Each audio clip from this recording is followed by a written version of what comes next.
the Commissioner of Agriculture and Commerce, Andy Gipson. Good morning, sir. How are you? Good morning, Paul. Doing good. How are you doing today? How are we celebrating Ag Day here? We partaking in some good food or what? Yeah, well, we do that every day, and in fact, the theme of this year's Ag Day is food brings everyone to the table. And every time we eat, every time we put on our clothes, we can thank a farmer. As a matter of fact, every roof over our head, our tree farmers, we can thank them too. Everything we need, our farmers are out there providing, and guess what? We've never stopped, could not stop. It's an annual thing, and the next crop's going in the ground right now. If you think about it, Andy, and I was watching a show, Foods That Made America Great. I think it's on the History Channel. But it really just gives you an idea. Back in the old days, you never have this concept of taking this food and marketing on a national basis. They never thought about making something national, whether it's a product or any kind of product, a cookie or anything else. Mm-hmm. Here is where we have sweet potatoes. Yep. And any time you want a sweet potato in America, whether it's a small town or a major city, you can go in there and farmers have produced sweet potatoes. Yeah, and Vardaman, Mississippi is sweet potato capital of the world. If somebody's eating sweet potatoes over in California, I guess they do that in California, they're probably eating Mississippi potatoes. And in the 1960s, on average, one farmer fed about 20 people. Mm-hmm. So most of our food was local, and that's a good thing. We need to always keep that local food infrastructure. But today, in contrast, one farmer feeds on average 125 people in America. So the production has increased with the population growth. So we really do have to have a national food system.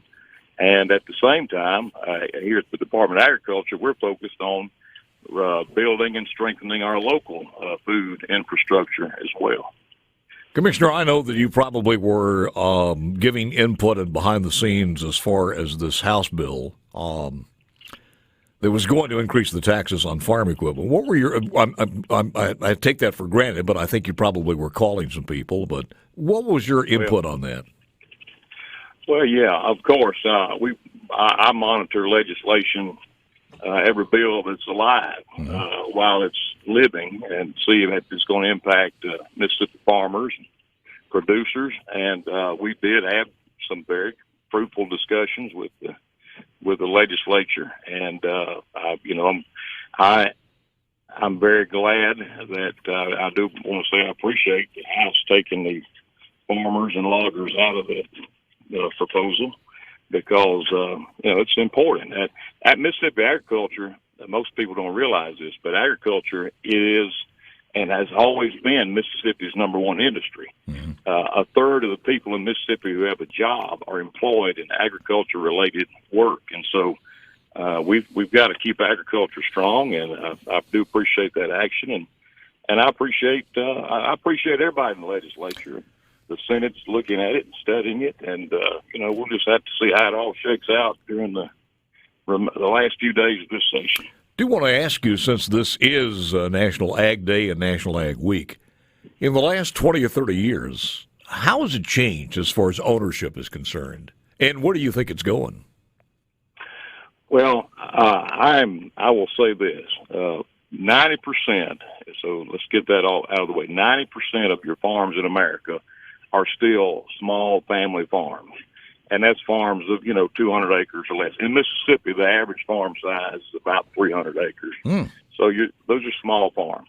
But I am deeply concerned, and I think we should be very concerned about the acquisition of these large mega farm tracts of land by these interest groups. I know the Chinese have gotten investors buying up big tracts of farmland.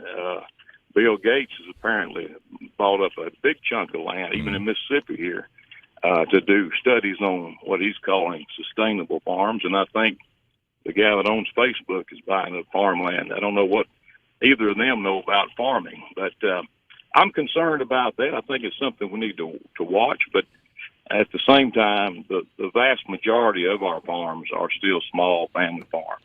What would you quantify as a sustainable farm? I don't know what they're talking about. Well, I have a hint. Mm-hmm. You remember the fake meat stuff that we've been dealing with the last couple of years? Yeah. I do know that Bill Gates in particular and his groups have been advocating to stop production of meat in this country, and that just can never happen. We've got to have beef. America was built on beef and pork and all the good food, not this fake, artificial, man-made, lab-grown slime that they're trying to peddle. And now they've got the plant-based stuff that's trying to take the place of meat. So I think that's driving a lot of this. They're, in a lot of these cases where land's been bought, we don't know who's buying it. Yeah. Some straw man's out there buying it, but we need to be cognizant of it. And I would just say, let's be aware of that issue, not be scared of it, but keep our products growing here in Mississippi and livestock. So we need to. We're pretty sure that on the Gates Ranch there will be no cattle. Yeah, and then you got this Biden administration now. They believe cows are putting off gas. It's destroying the environment. I don't guess they've ever been on a farm. I don't know how you put a gas regulator on the tail end of a cow, but that's the kind of the stuff that's coming out of D.C. these days, just hogwash. Well, you bring up a very good point because we always hear about this the flatulence of cows, and I've never seen an actual study or who's done the study on this.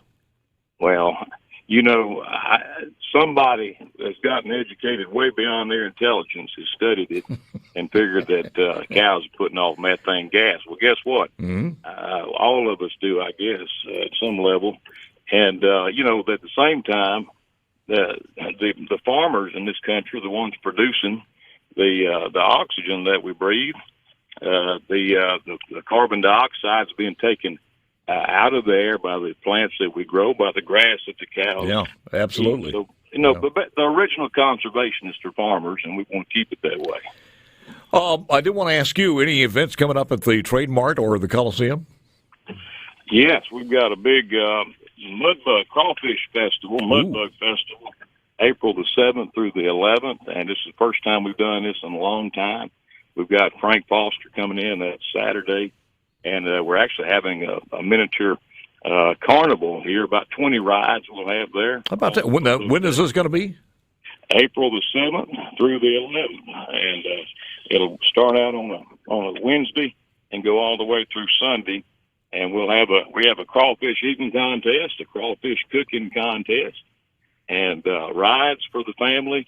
Of course, lots of good crawfish to eat. How about that? Yeah. The Back Porch Restaurant, they're cooking our crawfish for us, and a lot of good things to drink. We appreciate our sponsors who have gotten behind this, and it's all open air, outdoor. And in event of rain, we can, of course, move inside one of our big buildings. Well, people are ready to get out. You saw that in Miami, but you may have a deluge. How many pounds of crawdads are you getting?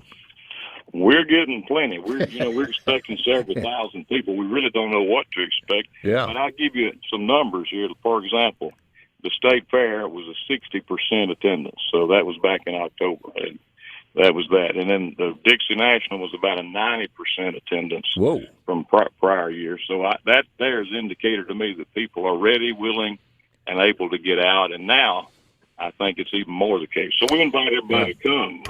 A couple of more questions here, and I know you got to go because you've got to continue what you were doing. But 90% is what you said, because I was going to ask you about the success of the rodeo. But that was pretty good then. Well, it was good considering COVID-19, but it's especially good considering the ice storm of the century and no water and no toilets could flush for 3 or 4 days there. Man, so we're proud of that, and we're glad we were able to do it, and appreciate everybody coming out and supporting the greatest show on dirt. Always good to see you, sir. I know your tractor's cranking you.